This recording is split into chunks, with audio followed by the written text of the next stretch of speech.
ചുരികത്തലപ്പിൽ പ്രതികാരത്തിന് മൂർച്ച കൂട്ടി ഓരോ ചാവേറും മരണത്തിലേക്ക് ചെന്ന് കയറുമ്പോൾ ഇവരെല്ലാം ഇന്നും പാണന്റെ പാട്ടിൽ വീരന്മാരായി അമരന്മാരായി ജീവിക്കുകയാണ്. മാമാങ്കത്തിലെ ചാവേർപ്പടകളുടെ ചരിത്രം കാണുന്നതിന് മുമ്പ് ചന്ദ്രോത്ത് ചന്തുണ്ണിയുടെ വീഡിയോ നിങ്ങൾ മുമ്പത്തെ വീഡിയോ കാണുക. അതുപോലെ വീഡിയോ മുഴുവനായിട്ട് കാണുക. നിങ്ങൾ ചാനൽ സബ്സ്ക്രൈബ് ചെയ്യാതെയാണ് വീഡിയോ കാണുന്നതെങ്കിൽ ഇപ്പോൾ തന്നെ സബ്സ്ക്രൈബ് ചെയ്യുക.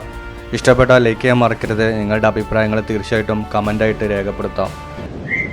അപ്പോൾ നമ്മൾ മാമാങ്കത്തിൻ്റെ ചരിത്ര സ്മാരകങ്ങൾ തേടിയുള്ള യാത്രയിലാണ്. കുറച്ച് മുന്നേ നമ്മുടെ പാങ്ങിൽ പോയിട്ട് ചന്തുണ്ണിയുടെ സ്മാരക മണ്ഡപമൊക്കെ കാണിച്ചു. ഇപ്പോൾ നമ്മൾ ചാവേറുകളുടെ അവരെങ്ങനെയാണ് മാമാങ്കത്തിന് ചാവേറായിട്ട് പോയിരുന്നത് എന്നതിൻ്റെ ഒരു നേർസാക്ഷ്യം കാണിക്കാൻ വേണ്ടിയിട്ടുള്ള യാത്രയിൽ ഇപ്പോൾ നമ്മൾ തിരുമാന്താംകുന്ന് ക്ഷേത്രത്തിൻ്റെ മുന്നിലാണ് എത്തിയിട്ടുള്ളത്.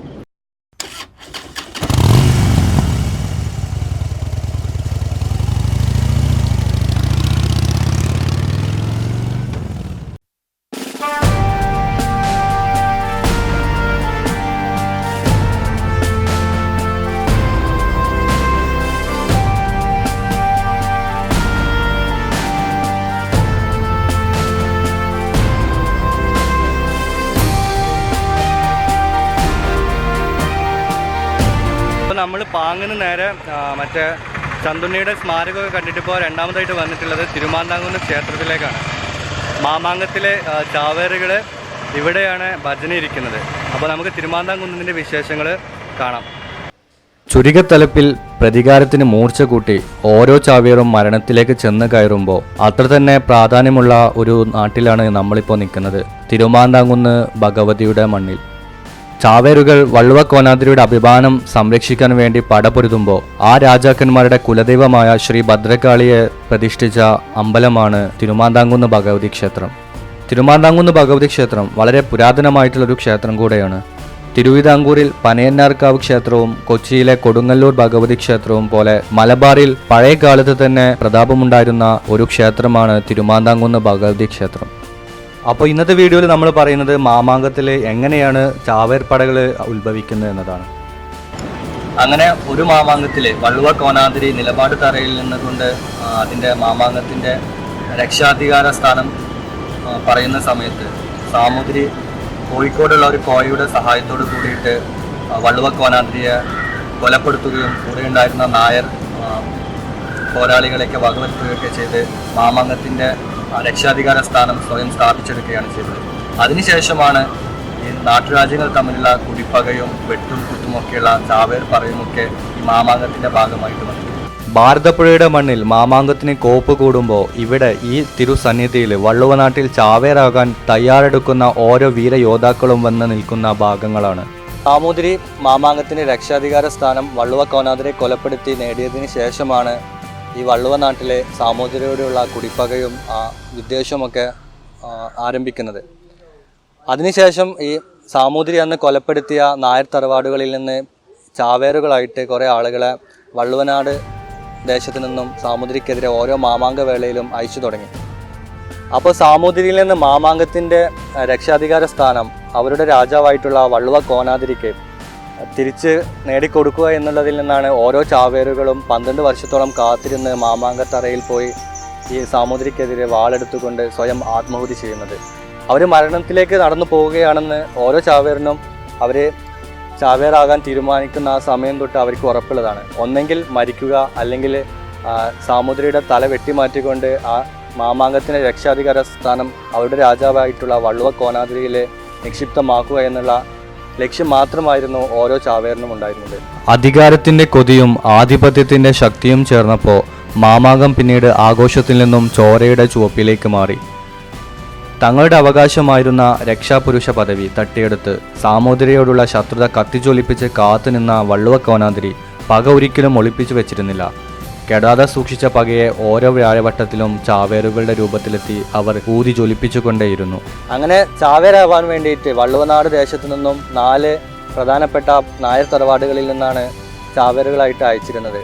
അതിലൊന്ന് പുതുമന തറവാട്, പിന്നെ ചന്ദ്രാത്ത് തറവാട്, പിന്നെ വേർക്കോട്ട് തറവാട്, കോവിൽക്കോട്ട് തറവാട്. ഈ 4 തറവാടുകളിൽ നിന്നാണ് ചാവേറാകാൻ വേണ്ടിയിട്ട് വള്ളുവനാട് ദേശത്തു നിന്നും ചാവേറുകൾ മാമാങ്കത്തറയിലേക്ക് പോയിരുന്നത്. മാമാങ്കം നടക്കുന്ന സമയത്ത് ബാക്കിയുള്ള നാട്ടുദേശങ്ങളിൽ നിന്നൊക്കെ അടിമക്കൊടി സാമൂതിരിക്ക് കൊടുത്തയക്കുന്ന പതിവുണ്ട്. ആ സമയത്ത് വള്ളുവനാട് ദേശത്തിൽ നിന്ന് വള്ളുവ കോനാതിരി ചാവേറുകളെയാണ് സാമൂതിരിക്ക് പടവെട്ടാൻ വേണ്ടി സാമൂതിരിയുടെ തല അരിഞ്ഞെടുക്കാൻ വേണ്ടി പറഞ്ഞു വിടുന്നത്. അങ്ങനെ അവിടെ നിന്നാണ് സാമൂതിരിയെ കൊന്ന് പക വീട്ടുക എന്ന് തുടങ്ങുന്നിടത്തു നിന്നാണ് ചാവേറുകൾ മാമാങ്കത്തിന്റെ ഭാഗമായി ചരിത്രത്തിൽ രേഖപ്പെടുത്തിയിട്ടുള്ളത്.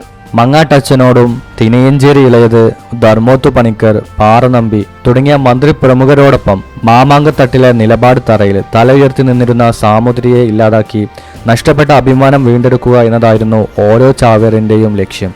ഇതിനായി മെയ്യും കയ്യും മറന്ന് അവരെ അഭ്യാസമുറകളെല്ലാം അഭ്യസിച്ചു കൊണ്ടേയിരുന്നു.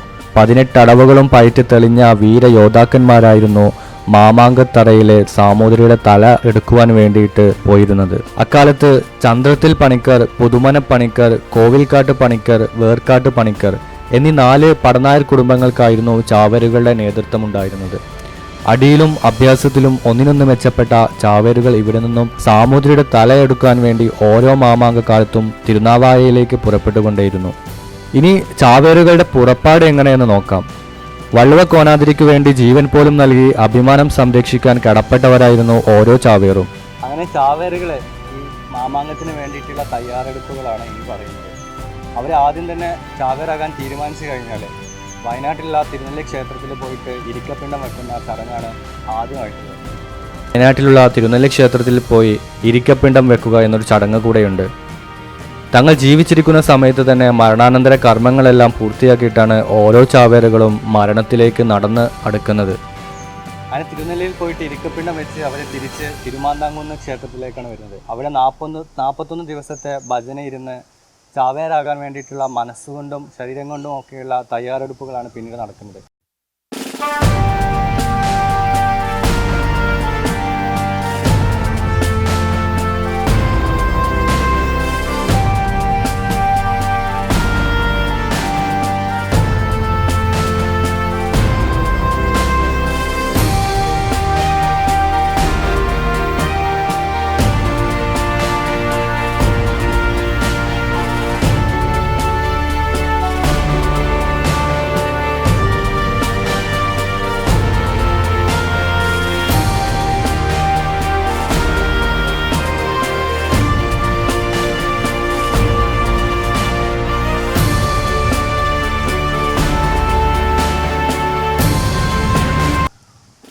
തിരുമാന്താംകുന്നിൽ അവരെ ഭജന ഇരിക്കുകയും അതിൻ്റെ അടുത്ത് തന്നെ നമ്മൾ നേരത്തെ കാണിച്ച അൽപ്പാങ്കുളത്തിൽ പോയിട്ട് കുളിക്കുകയും ചാവേർ തറയിൽ വിശ്രമിക്കുകയൊക്കെ ചെയ്യുന്ന ചടങ്ങുകളാണ് പിന്നെ ചാവേറുകൾക്കുള്ളത്.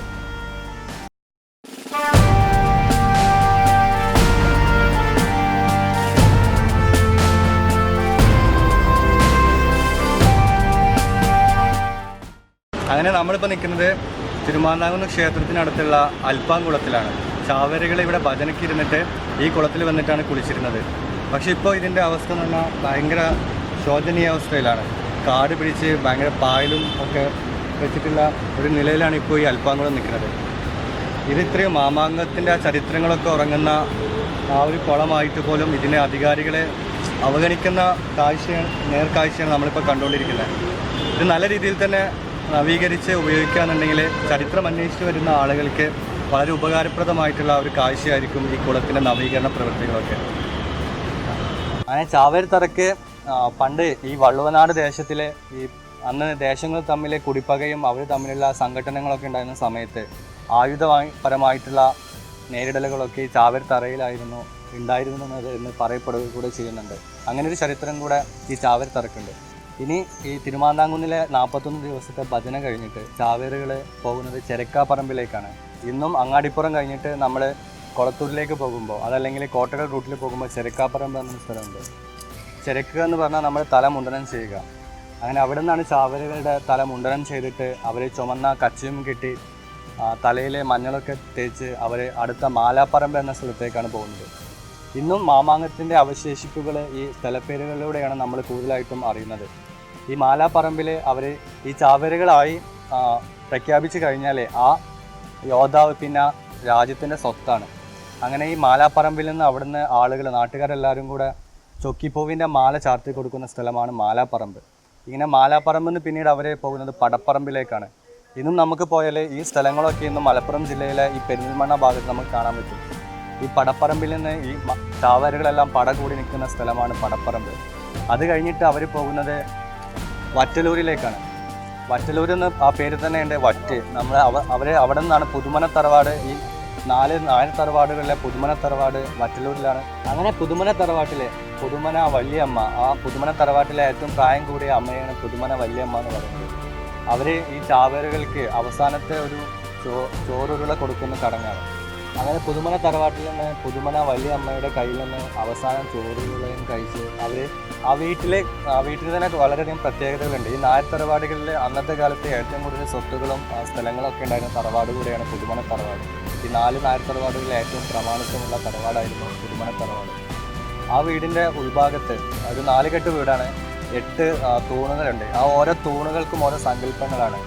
അത് ഭഗവതി, അങ്ങനെ ഓരോ സങ്കല്പങ്ങളുള്ള തൂണുകളാണ്. അതിൽ ഈ ചാവരുകൾ കയറി കഴിഞ്ഞിട്ട് അതിൻ്റെ മുഖപ്പിലൂടെ അങ്കക്കലി പൂണ്ട് പുറത്തേക്ക് തിരിഞ്ഞ് ചാടി മറിയുന്ന അവസാനത്തെ ഒരു ഒരുക്കത്തിൻ്റെ ഏറ്റവും അവസാനത്തെ ഘട്ടമുണ്ട്. അവിടെ നിന്നാണ് ചാവേറുകൾ പിന്നീട് പുതുമന വീട്ടിൽ നിന്ന് ഭക്ഷണം കഴിച്ചുകൊണ്ട് തിരുനാവായയിലേക്കുള്ള യാത്രയാണ്. അതിനിടയ്ക്കാണ് അവർ തൃപ്രങ്ങോട് ക്ഷേത്രത്തിൽ പോയിട്ട് അവിടുന്ന് ഒരു ശപഥം ചെയ്യും. ഒന്നെങ്കിൽ സാമൂതിരിയുടെ തല അറുത്തുകൊണ്ട് വള്ളുവക്കോനാതിരിയെ ആ മാമാങ്കത്തിൻ്റെ രക്ഷാധികാര സ്ഥാനത്തേക്ക് കൊണ്ടുവരിക, അതല്ലെങ്കിൽ മാമാങ്കത്തിൽ തങ്ങളുടെ രാജാവിന് വേണ്ടി പടപൊരുതി ജീവത്യാഗം ചെയ്യുക. അതാണ് അവിടുന്ന് ശപഥം ചെയ്യുന്നത്. ഓരോ അനക്കത്തിലും ചെവിയോർത്ത് രാവിനെ പകലാക്കി മുന്നോട്ടു പോയി അവിടെ നിന്നും പിന്നീട് തിരുനാവായക്കടുത്തുള്ള വീരാഞ്ചിറയിലെത്തുന്ന ചാവേറുകൾ ഇവിടുത്തെ നിലപാട് തറയിൽ വിശ്രമിക്കുകയാണ്. ചാവേറുകളായി പോകുന്ന വീരയോദ്ധാക്കന്മാരെ നാടിൻ്റെ സ്വത്തായി കരുതി സ്നേഹത്തോടെ ഊട്ടിയും ഉറക്കിയുമൊക്കെയാണ് നാട്ടുകാർ യാത്രയാക്കുന്നത്. അതിൻ്റെ അവശേഷിക്കുന്ന സ്മാരകങ്ങൾ എന്നോണം മലപ്പുറം ജില്ലയിലെ പെരിന്തൽമണ്ണയിലെ സ്ഥലപ്പേരുകൾക്കെല്ലാം ഈ ചാവേർ പടകളുടെ ഈ സ്നേഹത്തിൻ്റെ ഭാഗമായിട്ടുള്ള പേരുകളാണ് കിട്ടിയിട്ടുള്ളത്. ചെരക്കാപ്പറമ്പ്, മാലാപ്പറമ്പ്, ചട്ടിപ്പറമ്പ്, പടപ്പറമ്പ്, വറ്റലൂർ തുടങ്ങിയ പേരുകളെല്ലാം മാമാങ്ക പടകളുടെ ചരിത്രത്തിൽ നിന്നെടുത്ത പേരുകളാണ്.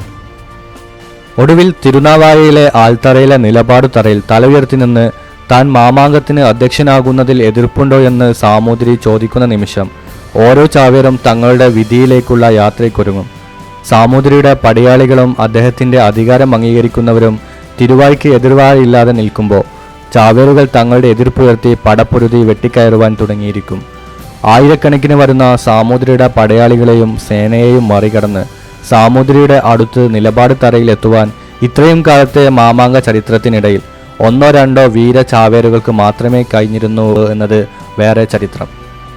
തൊട്ടടുത്തെത്തിയിട്ടും വാളോങ്ങിയിട്ടും പിന്നിൽ നിന്ന് വന്ന വാൾമുനയിൽ അവിടെ ഒടുങ്ങിയ ധാരാളം ചാവേറുകളുണ്ട്.